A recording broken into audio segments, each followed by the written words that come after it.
이런 암 치료에 대한 효과가 있다 없다 이런 판단의 기준에 대해서 우리가 좀 정확히 말씀드리는 네네, 것이 좋을 맞습니다. 것 같아요. 굉장히 과학적으로 사실 이런 얘기를 해야 되는데 그냥 느낌상으로 얘기하면 안 되거든요. 제가 이해하기 쉽도록 이제 한 가지 예를 들어 볼게요. 퇴행성 관절염, 그러니까 이제 관절이 아픈 병이죠. 퇴행성 관절염에 대한 치료제가 있다고 해봅시다. 그런 이제 좋은 약을 개발을 했어요. 그러면 퇴행성 관절염에 대한 치료제를 이 효과가 있다 없다를 평가하는 기준 어떻게 잡으면 될까요? 아무래도 관절 통증이 좀 그렇죠. 줄어들어야겠죠? 아주 네. 상식적인 생각이죠. 어떤 분들은요, 관절통 약을 먹었더니, 몸이 체력적으로 좋아졌다.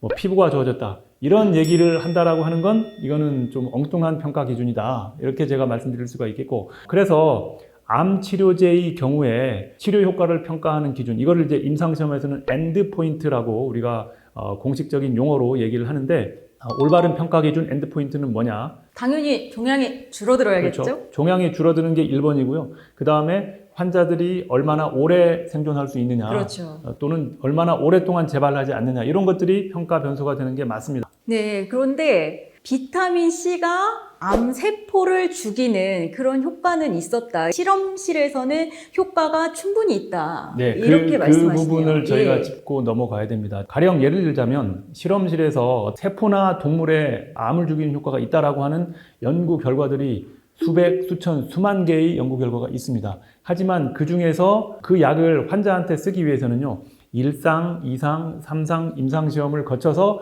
통과가 돼야 쓸 수가 있는데 3상 임상시험까지 가서 성공하는 예는요 1%가 안 됩니다. 그렇기 때문에 실험실에서 효과가 있었다? 그러니까 항암 효과가 있다라고 단정 짓는 건 굉장히 위험한 생각이 되겠습니다. 그리고 이렇게 실험실에서 효과가 있다라는 게 입증이 되었지만 임상시험이 아직 수행이 되지 않은 경우라고 하면 실험실에서는 항암 효과가 있었다. 하지만 사람에서 효과가 있는지 없는지는 아직 모른다라고 말씀을 하시는 게 맞습니다. 두 번째, 실험실에서 효과가 입증이 되었지만 임상시험까지 해서 사람의 효과가 있는 게 입증이 되지 않았다라고 결론이 나 있다고 하면 실험실에서 동물에는 효과가 있었지만 사람에서는 항암 효과는 없었다라고 이렇게 말씀을 하시는 게 맞습니다.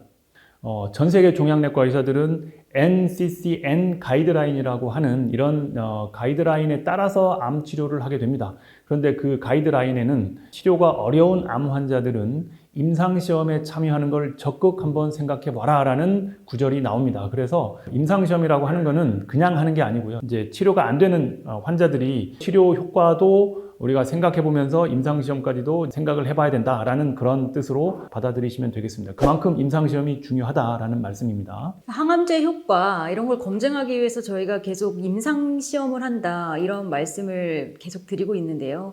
임상시험은 항상 맞나요? 100% 옳다라고 말씀을 드리기는 어렵지만 오를 가능성은 높다라고 생각을 합니다. 임상시험을 디자인을 할 때 우리가 통계적으로 계산을 하게 되는데요. 통계적인 오류가 발생할 확률을 5% 미만으로 계산을 하게 됩니다. 그 말은 무슨 말이냐? 틀릴 확률이 5% 미만이라는 뜻입니다. 그리고 3상 임상시험은요.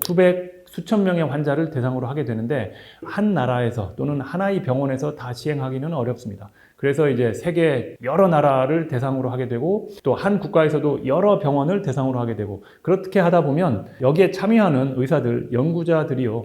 수십 명, 많게는 수백 명이 됩니다. 그런데 이런 많은 연구자들이 어느 한쪽 방향으로 결과를 왜곡해서 보고를 하기는 쉽지 않다. 그래서 3상 임상시험 결과는 비교적 객관적으로 받아들일 수 있다라고 저는 생각을 하고 있고요. 객관적인 팩트가 뭐냐 하면 미국에 있는 FDA라고 하는 사람에 쓰는 약제를 승인해주는 기관인데 이러한 기관에서도 임상시험 결과를 바탕으로 해서 그 약을 써도 되는지 안 써도 되는지 시판을 해줄지 말지를 결정한다라는 것입니다. 임상시험이 제약회사가 주도하는 경우도 있잖아요. 그렇죠. 그렇다면 이게 신약을 팔기 위한 어떤 음모다 그런 이렇게 얘기를 하시는 생각하시는 분도 있습니다. 있을 수 있겠죠. 제가 이거는 하나의 증거를 가지고 말씀을 해드려 볼게요. 굉장히 오래전에 15, 16년 전에 치료가 잘 안 되는 췌장암 환자들을 대상으로 해서 탈세바라고 하는 표적 치료 임상시험 결과가 나왔고요. 결과가 효과가 있는 걸로 나왔습니다. 그리고 그 약제가 식약처에서 승인이 되었고 보험 급여까지 허용을 해 주었습니다. 그러니까 췌장암 환자들은 사실은 쓸 약이 별로 없는데 이러한 약이 나왔기 때문에 처방이 굉장히 많이 될 것이다 라고